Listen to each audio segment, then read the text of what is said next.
Hello, everybody. My name is Daniel Rhyme, and for the history project on presenting our PowerPoint and presentation, uh, my focus area was geography and its major importance in Constantinople. So, my first question is, where was Constantinople? So Constantinople is located at the present day site of Istanbul, um, and that is because Constantinople was renamed Istanbul in the 1930s, or in 1930, and it's located east of Rome. Constantinople surroundings. Some geographical features that were crucial to Constantinople were the Golden Horn, which was a major waterway, the Sea of Marmaria, the Black Sea, the Aegean Sea, the Mediterranean Sea, and the Bosphorus, which was a natural strait.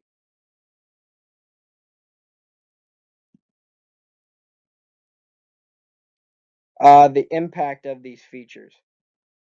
Um, so these features were so huge to Constantinople because they were basically the driving force, the life force of the city itself. Because while Rome, which was the former capital of the Roman Empire, of course, once Constantine takes power, he moves the capital from Rome to Constantinople. Um, and my point is that when Rome was the capital of the Roman Empire, one of the main reasons that it was such an effective capital were things like its natural waterways. It was so easy to import items, to export items. Um, Travel was easy, and these were incredibly important because the Roman Empire was such a vast, such a large area that you needed a way to travel efficiently, um, and to be able to trade efficiently without having just to use land all the time. And the Mediterranean Sea was huge because it was able to be used for transporting items all around the empire, which greatly um, uh, increased the effectiveness and strength, really, of the Roman Empire for so long.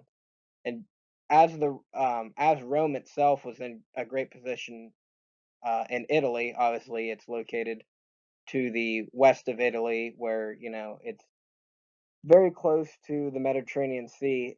It's kind of the same story, but you could make a very good argument for Constantinople being located in an even better position.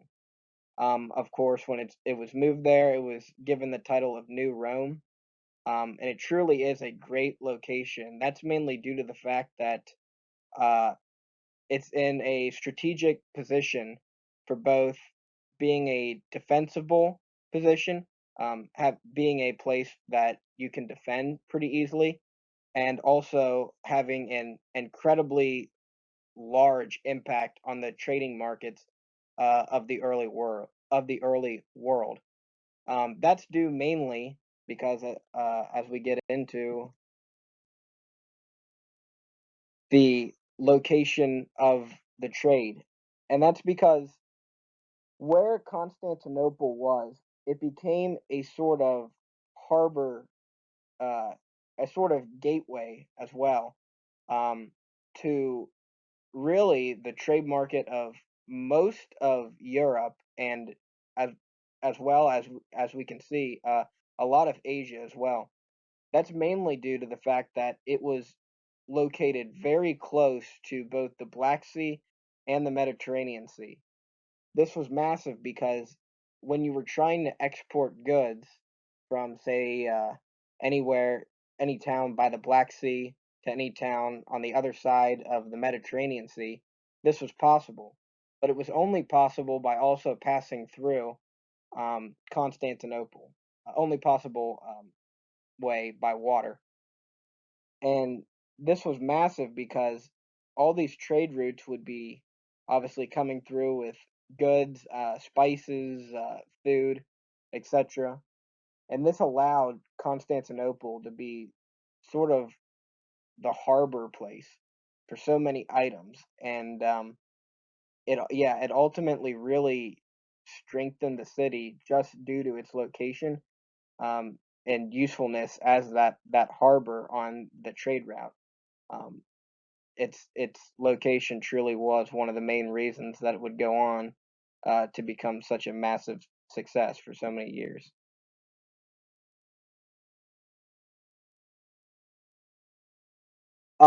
And as we just talked about trade, um, maybe the most well-known thing about Constantinople was how good of a defensible area it was.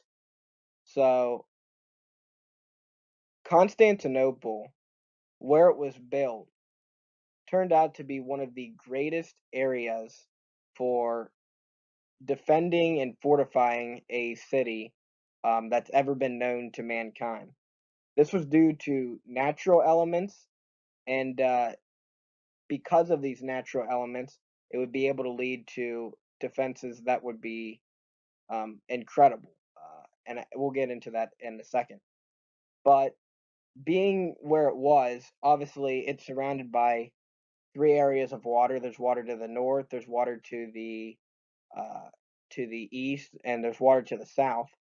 And because of this, if you were going for a invasion on water, that would mean that whoever would be invading would have to go through trading markets, would have to um, like basically stop trade, which would have been very unpopular with a lot of other nations at the time. Obviously, for previously mentioned reasons, it being such a large place to trade goods and things like uh, foods and weapons and spices. So basically, a water invasion was a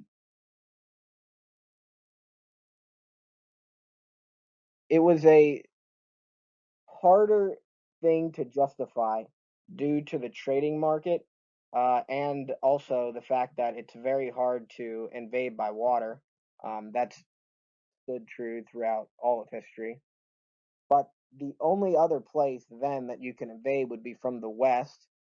But this area would be fortified with possibly one of the greatest creations for defend defending a city in human history.